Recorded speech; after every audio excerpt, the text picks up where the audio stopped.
Hi, everyone. My name is Joanne Donovan, and I'm the Chief Medical Officer for Catabasis.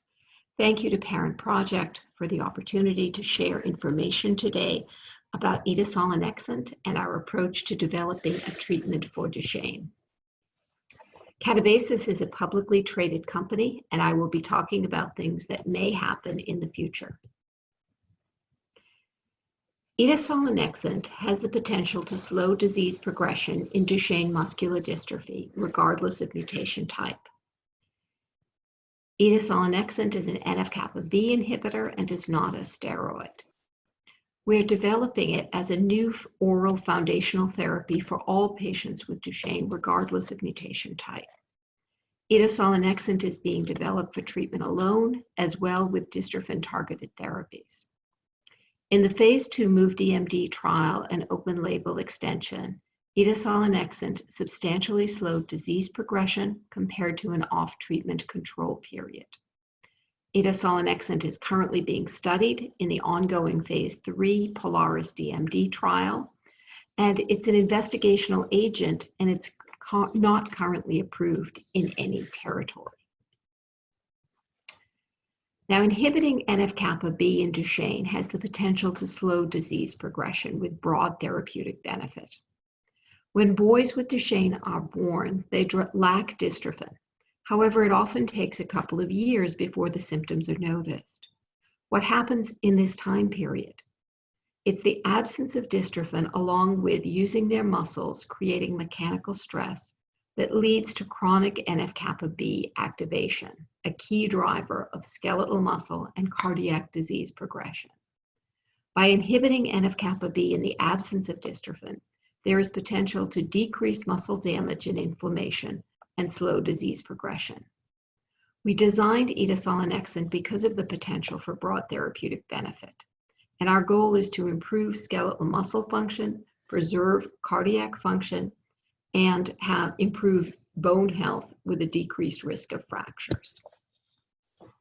First, I'd like to update you on our fully enrolled global phase 3 Polaris DMD trial.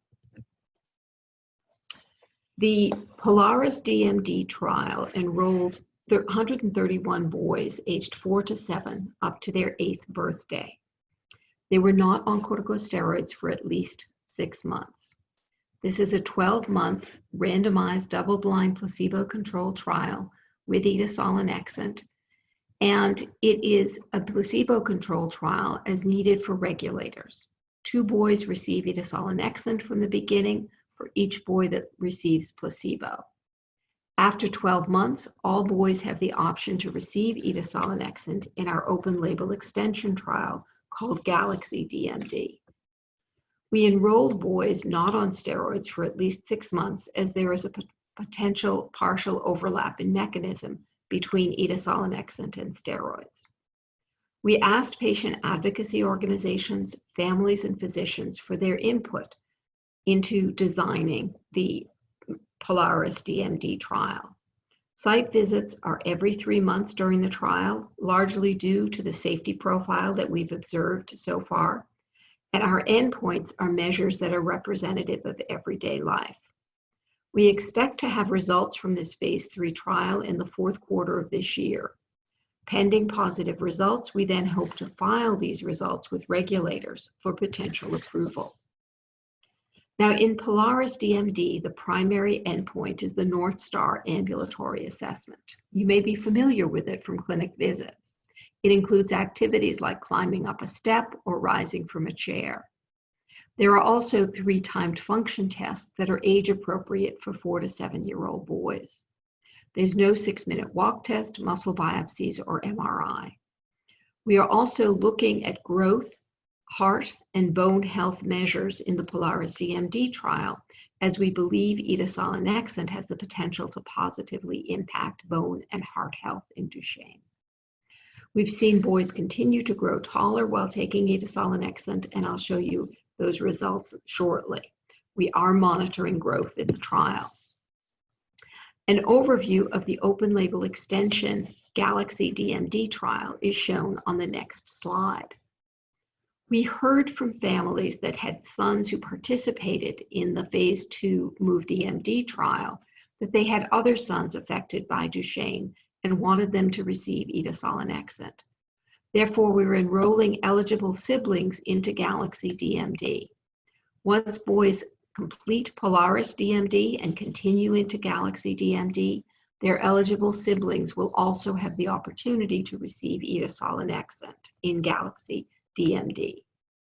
Now, the primary focus of this trial is the evaluation of long-term safety in boys.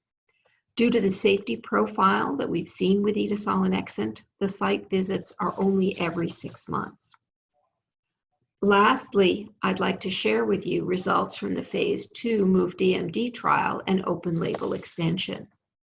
Let's review the results we've seen in the clinic with Edasalonexent in the MOVE-DMD trial. First of all, we've seen inhibition of NF-kappa B changes in the activity of genes in white blood cells that are regulated by NF-kappa B. Basically, that tells us that Edasalonexent is working the way we expect it to be. We also saw significant improvements in biomarkers such as CRP, which is a global marker of inflammation, and muscle enzymes, including CK. We've also seen improvements in muscle MRI, which measures muscle inflammation and fat. We saw improvements in assessments of function compared to functional decline in the off-treatment period, and we'll look at those results now. In the MOVE-DMD trial, we enrolled 31 boys aged 4 to 7. The MOVE-DMD trial had a built-in internal control where we assessed boys off treatment and then on Edasalonexent.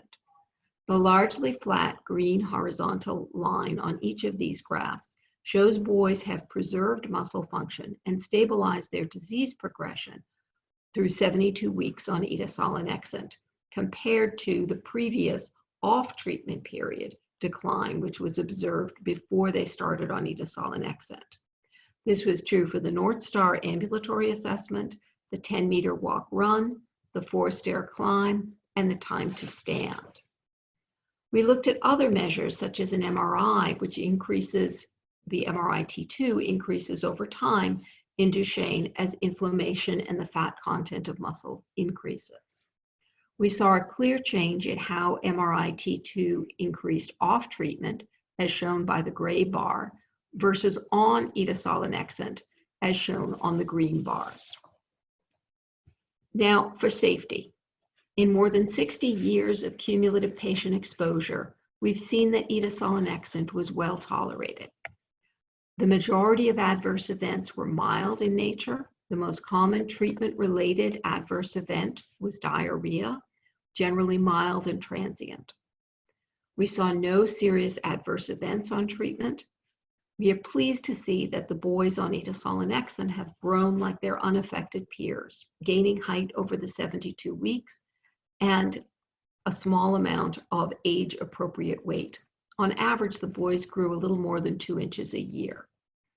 As Edasalonexent is not a steroid, we haven't seen and don't expect to see any of the typical steroid-associated side effects. Before I wrap up, I'd like to quickly introduce the Catabasis Team. We're a close-knit, passionate team working hard to develop a potential new therapy with the hope of benefiting everyone affected by Duchenne. Our focus is on Edasalonexent, our lead program for the treatment of Duchenne. We also recently announced a partnership with Duchenne UK to study Edasalonexent in boys and men that are non-ambulatory. We will share more information about this trial in the coming months. Lastly, grazie mille for the opportunity to share this with you. For those of you who are interested in seeing updates along the way, we share frequent updates on social media, and you can follow Catabasis Pharma on Facebook, Instagram, or Twitter. And on our website, you can also sign up to receive our newsletter.